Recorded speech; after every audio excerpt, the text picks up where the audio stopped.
আসসালামু আলাইকুম রহমতুল্লাহি বারাকাতুহু। প্রিয় দর্শক, কেমন আছেন? আশা করি সবাই ভালো আছেন। তো আজকে আমি আপনাদেরকে কাছে ছোট্ট একটা টিপস শেয়ার করব যে আপনারা কিভাবে নিজেরা একটি মকআপ ক্রিয়েট করবেন। দেখা যাচ্ছে আমরা যদি কোনো মকআপ ব্যবহার করতে অনলাইন থেকে আমরা এটা ডাউনলোড করি, তো হয়তো কিনে নিতে হয়, ফ্রি ভার্সনগুলো তেমন সুন্দর হয় না। তো আমি যেই সিম্পলি টিপসটা দেখাবো, এই টিপসের মাধ্যমে আপনারা নিজেরাই মকআপ ক্রিয়েট করবেন এবং দেখতেছেন আমার কম্পিউটার স্ক্রিনে যেই মকআপটা দেখতেছেন, আজকে আমি এই মকআপটা আপনাদেরকে ক্রিয়েট করে দেখাবো।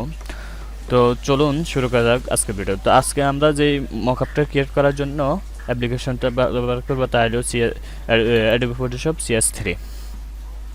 তো আমি এটা ওপেন করলাম, ওপেন করার পর নিউ ফাইল একটা নিলাম, ওপেন করলাম। তারপরে আমাদের যে লোগোটা আমরা কাজ করব, তো ওই লোগোটা আমরা ক্রিয়েট করে ওই লোগোটা আমরা নিয়ে আসবো। তো আমার লোগোটা যেখানে আছে আমি ওই লোগোটা আমরা আনলাম, এই লোগোটা। তো আমি এই লোগোটা আনতেছি, এটা ড্র্যাগ করে ধরে এভাবে নিয়ে আসবেন। তারপরে এটা যেহেতু বড়, একটু ছোট করে নেবেন, এন্টার। তারপরে আমাদের কাজ হলো ব্যাকগ্রাউন্ড। আপনি চাইলে এখানে ব্যাকগ্রাউন্ড নিজেরা এখান থেকে করতে পারবেন, বা যদি বাইরে আপনার কোনো ব্যাকগ্রাউন্ড ডাউনলোড করা থাকে ওই অপশান থেকে নিয়ে আসবেন। তো আমি একটু ডাউনলোড করা আছে একটা মকআপ, ডাউনলোড করা আছে একটা ব্যাকগ্রাউন্ড। আমি এই ব্যাকগ্রাউন্ডটা আনলাম, এই ব্যাকগ্রাউন্ডটা নিয়ে এইভাবে ডাক করে নিয়ে আসলাম, এটারে সবাই নিয়ে দিলাম, ওকে। তারপরে এইভাবে ধরে এটা পুরো স্ক্রিন জুড়ে দিলাম,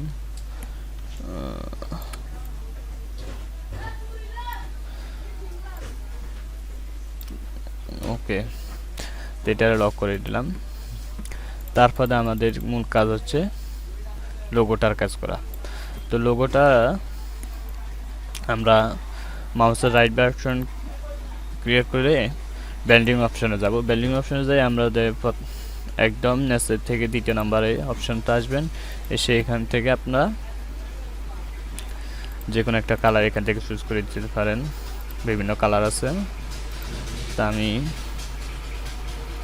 রেডটা আমার তো ভালো লাগে, বা এইটা দিবেন, যেটা আপনার পছন্দ হয় এটা। তা আমি রেডটা দিচ্ছি, লালটা দিচ্ছি, দিয়ে ড্রপ শ্যাডোটা ওপেন করে দেবেন, অপশনটা অ্যালাউ করে দেবেন। তারপরে অপশন তো আপনারা অ্যালাউ করে দেবেন, তাহলে লেখাটা দেখতে একটু আকর্ষণীয় হলো। তারপর ওকে করে দেবেন। তো আমাদের মোটামুটি কাজ প্রায় শেষ হয়ে গেছে। এখন আমাদের কন্ট্রোল বাটন ধরে এই কোণাটা আমরা এইভাবে টেনে দিলাম, তারপরে এই কোণাটা ধরে এইভাবে টেনে দিলাম, একটু কোণাকুনি করে হবে। তাহলে দেখা যায় আমাদের লোগোতে মকআপটা একদম সহজে অল্প কয়েক সেকেন্ডে আমাদের মকআপটা ক্রিয়েট হয়ে গেল। তারপর আমরা সিম্পলি সেভ করে দেব, সেভ করে দিয়ে আমাদের কাজ শেষ। তো বন্ধুরা, আজকের ভিডিওটা কেমন লাগলো অবশ্যই কমেন্ট করে জানাবেন, যদি ভালো লাগে অবশ্যই লাইক করবেন।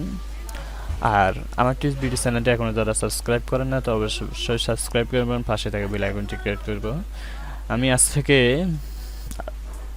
রীতিমতো এই চ্যানেলে আমি ভিডিও আপলোড করে যাব। তো অবশ্যই আপনারা আমার পাশে থাকবেন।